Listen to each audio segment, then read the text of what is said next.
Hola, ¿qué tal? ¿Cómo están? Mi nombre es Jorge Zúñiga y aquí hablamos, de la coyuntura electoral que hemos estado viviendo y que finalmente acabó con la proclamación de Keiko Fujimori ante el Jurado Nacional de Elecciones como virtual presidenta de la República. Al fin se acabó esta cuestión. Y como estaban viendo, en una serie de videos quiero explicar desde mi punto de vista por qué ganó Keiko Fujimori y por qué perdió Roberto Sánchez. Si quieren ver el video de Keiko, se lo dejo aquí, está aquí en las tarjetas, lo pueden ir a ver. Pero para esta oportunidad quiero hablar específicamente de Roberto Sánchez, el candidato presidencial que ha perdido la elección por 40.000 votos. Son muchas cosas que se puede explicar su derrota, pero en la última semana de la elección como tal, en las últimas 2 semanas, hubo una serie de metidas de pata dantescas que no te puedes permitir seas candidato electoral.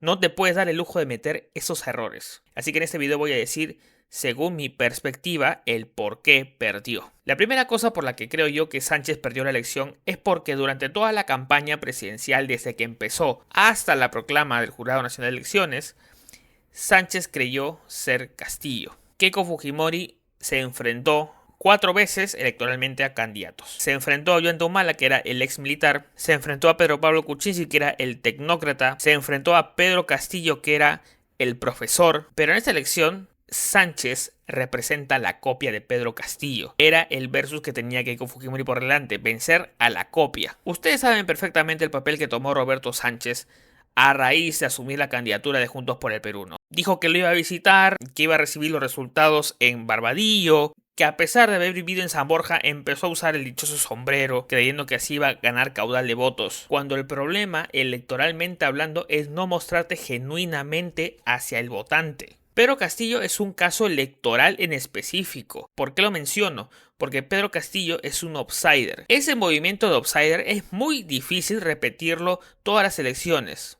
No pasa con frecuencia. El outsider fue Alberto Fujimori en el 90, el outsider también fue Pedro Castillo en el 90. Son momentos en política que son totalmente diferentes y que responden a un contexto y que se puede explicar el auge de ambos candidatos. Ese fenómeno era muy difícil de volverlo a hacer y creo que Sánchez se creyó que sí era fácil. Sánchez pasó a la segunda vuelta con un voto prestado, porque era un voto que era por Pedro Castillo, por su libertad. Pero nadie, creo yo, votaba genuinamente por Roberto Sánchez. Nadie decía, ok, Roberto Sánchez me parece una buena opción. No, la mayoría de esas cosas eran de, yo voy a votar por Roberto Sánchez porque él ha dicho que va a liberar a Pedro Castillo. Esa es su masa de votantes. Así sacó 12%. Y aparte estamos hablando de una persona que ha vivido toda su vida en San Borja, que es psicólogo, que ha ido a la universidad, que al menos sabe de gestión pública. Es una persona totalmente diferente a lo que es Castillo. Castillo era un profesor, era alguien de la rama magisterial, era alguien que tenía escasos recursos. Todo ese discurso, toda esa narrativa cambia al votante. Porque el votante por último no te va a encontrar genuino. Keiko Fujimori tú la tienes enfrente y vas a escuchar el mismo discurso que ha venido diciendo en estos últimos 5 o 10 años en elecciones. En cambio Roberto Sánchez, literal, cosa que decía Pedro Castillo, cosa que él tenía que decir. Trabajadores, vamos a la Asamblea Constituyente, vamos a liberar a Pedro Castillo, los pesos políticos. Eso cansa al elector en algún momento, lo cansa, porque no es genuino. Si no, vienen las elecciones como quedaron. Sacó baja votación en Puno, baja votación en Cajamarca, baja votación en Apurímac. No repites ese mismo fenómeno electoral 2 veces. Sánchez se confió demasiado y creyendo que solamente poniéndose el sombrero ya iba a ganar la elección tranquilamente. Y eso electoralmente no pasa 2 veces. La segunda cosa, que va acompañado con la anterior, JP, a lo largo de esta segunda vuelta, fue una suma de voluntades. ¿A qué me refiero yo cuando digo que es suma de voluntades? Cuando se oficializó el triunfo de Sánchez para la segunda vuelta, inmediatamente salieron gente de la izquierda a respaldarlo. Virta Vázquez, Silva Santiesteban, Gustavo Guerra García, o sea, gente que no es de JP per se. Ok, se juntaron porque los de al frente eran el fujimorismo. Perfecto. Pero el partido tiene que estar por delante de todo. Y en JP no lo vi. ¿Saben por qué no lo vi? Porque durante toda la campaña tenía tales cantidades de voceros. Uno decía otra cosa, Zunini decía otra cosa, Ceballos decía otra, Sánchez, incluso el mismo candidato, decía otra cosa. Entonces No había un grupo, una asociación que a mí me permita decir, ok, este es un partido serio. Porque al final se pidieron gente prestada. Y está bien, está perfecto. Si el rival es el fujimorismo, lo puedo llegar a entender. Pero JP no tenía cuadros desde el inicio. Entonces, fue una suma de voluntades y eso al final confundes al electorado. Porque son tantas voces que no se ponen de acuerdo en algo para mencionarlo. Cada uno hace lo que quiere. No hay un pronunciamiento oficial. Eso es lo que yo he visto durante toda la campaña de la segunda vuelta. Cada uno hacía lo que se da la gana. Y el votante tarde o temprano lo ve. Tarde o temprano ve eso. El punto 3 de esta cuestión, y aquí me quiero detener en un punto porque creo que es el más importante. El antifujimorismo cansó. No me acuerdo si fue Datum o Ipsos, pero uno de ellos mostró una encuesta hablando del antivoto de Keiko Fujimori. De 48 lo había reducido a 44. Ese tipo de encuestas empieza a decir algo. El odio de Keiko Fujimori ha estado bajando. Otra encuesta que también llamó la atención es que la primera encuesta post primera vuelta ponía a Keiko Fujimori y a Roberto Sánchez en empate. Ambos con 38. Ambos con 38. Eso no había pasado antes. Siempre Keiko Fujimori tenía 4 puntos menos. Y la gota que derrama el vaso, creo yo, fue la encuesta que hace IEP para la República.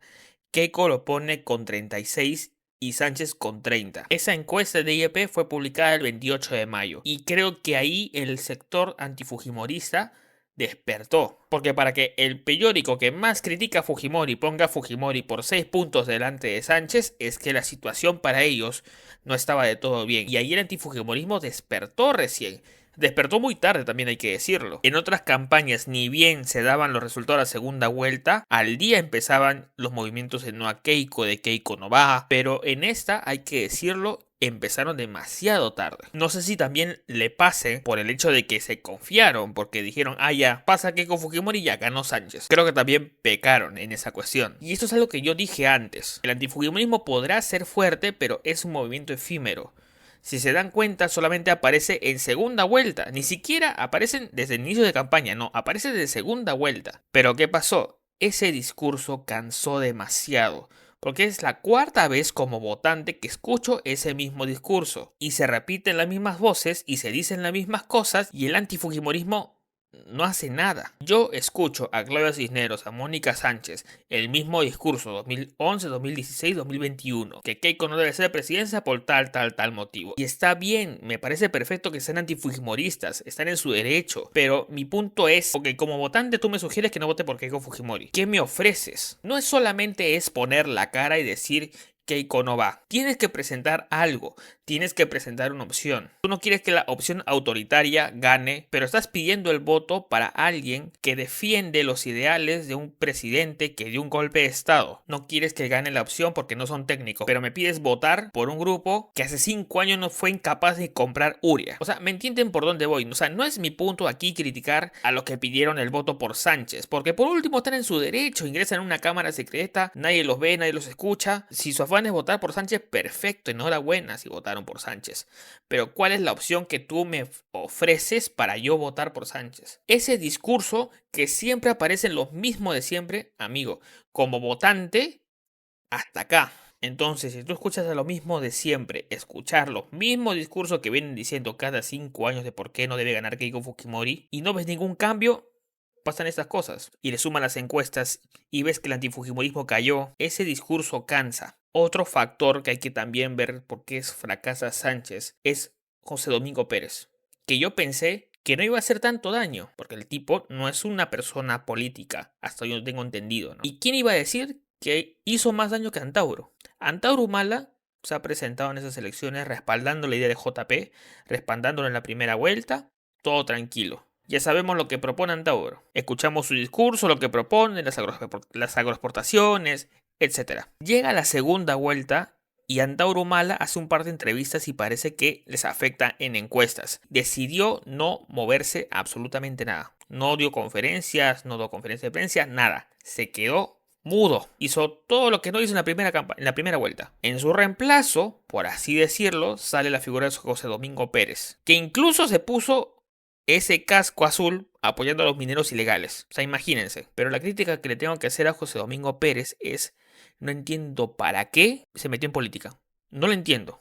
Sí, todas las personas pueden tener convicciones políticas de él, si quieres lo que sea, pero si tú estás metido en el sistema judicial, como fiscal, como juez, como lo que fuese, si pasas al lado político, tienes grandes oportunidades de perder todo el caudal que tú... Y eso es una de las cosas que nosotros nos preguntamos en los lives que hice acá con mis compañeros. ¿Qué gana JP teniendo a alguien como José Domingo Pérez? ¿Qué ganas?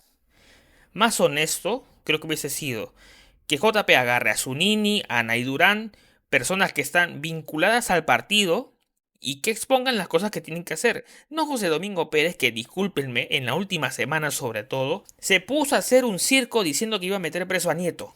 Imagínense, después de la entrevista que hizo con Nieto, José Domingo Pérez sale adelante y dice, vamos a mandar a juicio a Jorge Nieto Montesinos, que ha sido un candidato presidencial que sacó una gran cantidad de votos, que tiene representación en el Senado y en Cámara de Diputados. ¿Les parece eso serio? Y lo peor, que JP lo respaldó en algún momento.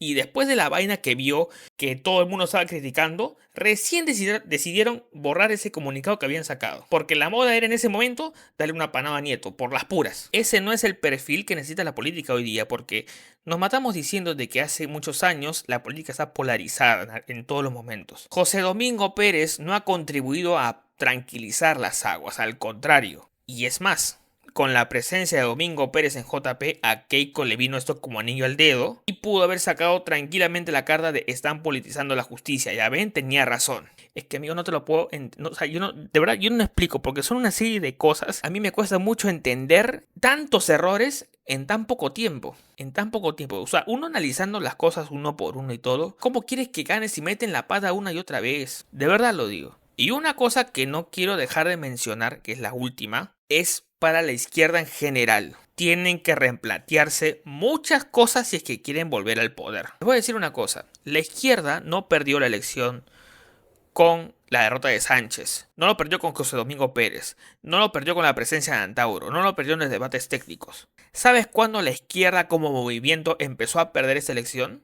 En noviembre o diciembre se llevaron a cabo las primarias para Venceremos. Estaba la lista de Aranoca y estaba la lista de Atencio. ¿Saben cuándo empezaron a perder estas elecciones ese sector político? Cuando tú escuches a Verónica Mendoza recitar poemas. Claro, en un contexto con alta inseguridad ciudadana, con coro de cupos, etcétera, sales en fines del 2025, haces un video y hablas de Micaela Bastidas, hablas de Tupac Amaru, que está bien, me parece perfecto, pero no corresponde el momento. Moya tiene un video diciendo, así vas a ganar las primarias. ¿Ganaron? No, ganó la opción de Atencio. Y es más, sale un comunicado de Alanoca diciendo, ha ganado la opción racista, ha ganado la opción clasista. ¿Ven que hay un problema político ahí?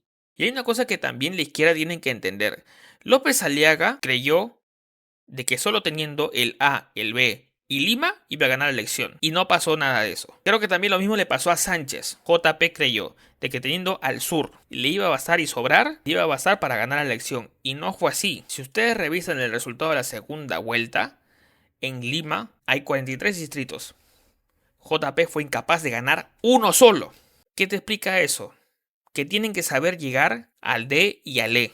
No les basta solamente con tener votos del sector rural, porque eso sí lo van a tener siempre. Pero no solamente basta con la bandera del antifujimorismo y decir, no creo que nosotros somos la opción moral y tanta nota, no.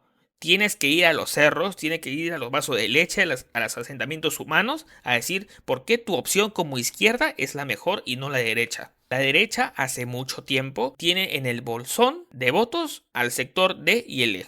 Están presentes ahí. Yo no he visto hace tiempo un comedor popular que tenga la bandera de Venceremos, o la bandera de JP, o la bandera de Perú Libre. Quizás en algún momento lo tuvieron, pero hoy no lo he visto. Y ese es el problema que tiene la izquierda, que es incapaz de llegar a esas zonas. No lo puede hacer. Tienen que desarrollar un partido mucho mejor que el tiene Fujimorismo. El Fujimorismo, con todas las cosas que tienen en contra, con todo lo que le podemos criticar, es un partido demasiado sólido. Esa solidez nunca la he visto en la izquierda. Jamás. No lo estoy criticando del dogma ni estoy criticando sus creencias, sino que juntas a, ¿cómo es la frase? Juntas a 5 personas de izquierda en un ascensor y salen como 8 o 9 partidos políticos. Ese es el problema que yo creo que tienen ustedes, que son incapaces de llegar a discursos concretos, discursos que tengan sentido y que puedan trabajar en armonía. Porque lamentablemente también pasa es que muchos de ustedes quieren salir a reducir. Porque, ¿qué tienes en el sector de izquierda? Tienes a López Chao, tienes a Belmont, tienes a Sánchez, tienes a Atencio, amigo. Que se ponga uno de acuerdo y dicen, ok, ese es mejor para ser candidato. Yo me quedaré como congresista o regidor en algún gobierno regional. Por último. Pero no, lamentablemente los cuatro amanecen con el chip de yo quiero ser presidente y nadie pone sus egos de un lado y pasan estas cosas. Entonces lo que tienen que hacer es reformularse si quieren ser una opción viable. Con opción viable no me refiero a cosas en plan nueva constitución, no, no, no. ¿Cuál es el problema que hay hoy en día? La inseguridad ciudadana. Tú tienes que ir a esos votantes, tienes que llegarte uno por uno y decir, yo soy de izquierda y te ofrezco estas cuestiones. No decirle una y otra vez nueva constitución, nueva constitución. No va por ahí la cuestión. Bueno, estas son las razones por las que creo que Roberto Sánchez ha perdido la elección. Como podrán ver, me he explayado un poco porque quería explicarlo bien para todos ustedes. Y son una serie de cosas, son errores tras errores. Gracias por haber visto el video hasta aquí, te lo agradezco mucho. Estas son mis redes sociales. Yo hablo de política, me gusta hablar de política y también de temas electorales. Y bueno, muchas gracias por haber visto el video.